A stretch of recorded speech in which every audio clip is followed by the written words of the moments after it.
Good morning बच्चों। आज हम क्लास 5th में व्याकरण की रचना का पार्ट 1 पढ़ेंगे, पत्र लेखन। तो देखिए, पत्र क्या होते हैं।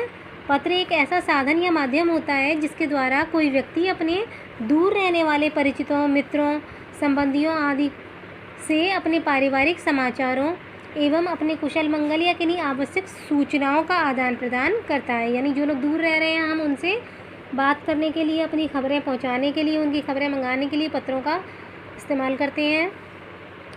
पत्र के प्रकार, पत्र मुख्यतः 5 प्रकार के होते हैं। व्यक्तिगत या पारिवारिक पत्र, व्यापारिक पत्र, प्रार्थना पत्र, बधाई पत्र, निमंत्रण पत्र और शिकायती पत्र।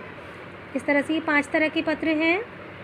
तो अभी मैं यहाँ पर आज आपको 2 पत्र करवाने जा रही हूँ। एक तो आपकी बुक में दे रखा है पिताजी को पत्र, और दूसरा दे रखा है अवकाश के लिए प्रार्थना पत्र। तो यहाँ पुराने पैटर्न से लिखा हुआ है। आजकल सारी चीज़ें आप जानते हैं कंप्यूटराइज्ड है, तो ये पुराना पैटर्न है जो अब नहीं चलता है। मैंने यहाँ कॉपी में नोट करके यहाँ लिखा हुआ है। देखिए ज़रा, पिताजी को पत्र जब लिखने का तरीका बस चेंज कर रहे हैं, सब कुछ वही है। तो देखिए, सब कुछ लेफ़्ट से राइट की ओर लिखना है आपको। हर लाइन स्टार्ट करेंगे लेफ़्ट से राइट की ओर। जितना एक लाइन में बताया गया उतना ही लिखा जाएगा। ध्यान दीजिए ज़रा। सबसे पहले आपका एड्रेस आता है। तो यहाँ मैं एड्रेस पूरा नहीं लिख रही हूँ, केवल भिवाड़ी लिख रही हूँ। लेकिन अगर आप अपना लिखना जानते हैं तो आप पूरा अपना एड्रेस लिख सकते हैं, नहीं तो भिवाड़ी भी लिखेंगे तो चलेगा। फिर उसके बाद दिनांक डलेगी आज की। तो आज की कितनी डेट है? 25 सितंबर 2020। तो यहाँ मैंने लिखा हुआ 25 सितंबर 20। फिर देखिए, हम किसको पत्र लिख रहे हैं। तो अभी मैंने आपको बताया था पिताजी को पत्र लिख रहे हैं, तो यहाँ आएगा सबसे ऊपर पूज्य पिताजी। फिर उसके बाद उनको हम क्या करेंगे, तो वो हमसे बड़े हैं तो सादर चरण स्पर्श लिखेंगे उनके लिए, सादर चरण स्पर्श। इस लाइन को भी यहीं छोड़ देंगे। जितना मैंने आपको बताया एक लाइन में उतना ही। जैसे पहली लाइन में केवल भिवाड़ी लिखा, उस लाइन को वहीं छोड़ दिया। दूसरी लाइन में दिनांक डाला, उस लाइन को भी वहीं छोड़ दिया। फिर किसे पत्र लिख रहे हैं तो वो डाला और फिर पूरी लाइन को छोड़ दिया। फिर नेक्स्ट लाइन में उनको आदर या सम्मान देने के लिए हम किसका इस्तेमाल कर रहे हैं, तो सादर चरण स्पर्श, और इसको भी यहीं छोड़ दिया। अब इसके बाद हम लिखना शुरू करेंगे और जो कुछ हमें उनको बताना है वो सब कुछ यहाँ लिख देंगे। जैसे देखिए, यहाँ पर मैंने लिखा है आपके आशीर्वाद से। मान के चलिए कि आप किसी हॉस्टल में रहकर पढ़ रहे हैं और घर पे आप अपने पिताजी को पत्र लिखकर बता रहे हैं। तो देखिए, आपके आशीर्वाद से मैं यहाँ सकुशल हूँ। सकुशल हूँ मतलब कुशलता के साथ। मेरी पढ़ाई ठीक प्रकार से हो रही है, यानी मेरी पढ़ाई भी ठीक तरह से चल रही है। मेरी वार्षिक परीक्षाएँ मार्च अप्रैल में होंगी। जो हमारे एनुअल एग्ज़ाम्स होंगे वो कब होंगे? मार्च और अप्रैल में होंगे, यानी मार्च के लास्ट में और अप्रैल के स्टार्ट में। आजकल मैं मन लगाकर अध्ययन कर रही हूँ। सपोज़ कीजिए कि एक लड़की लिख रही है पत्र को, तो वो क्या लिखेगी कि मैं मन लगाकर अध्ययन कर रही हूँ। अगर लड़का होगा, यानी अगर आप बॉय हो, तो आप क्या लिखोगे? आजकल मैं मन लगाकर अध्ययन कर रहा हूँ, जिससे परीक्षा में अच्छे अंक प्राप्त कर सकूँ।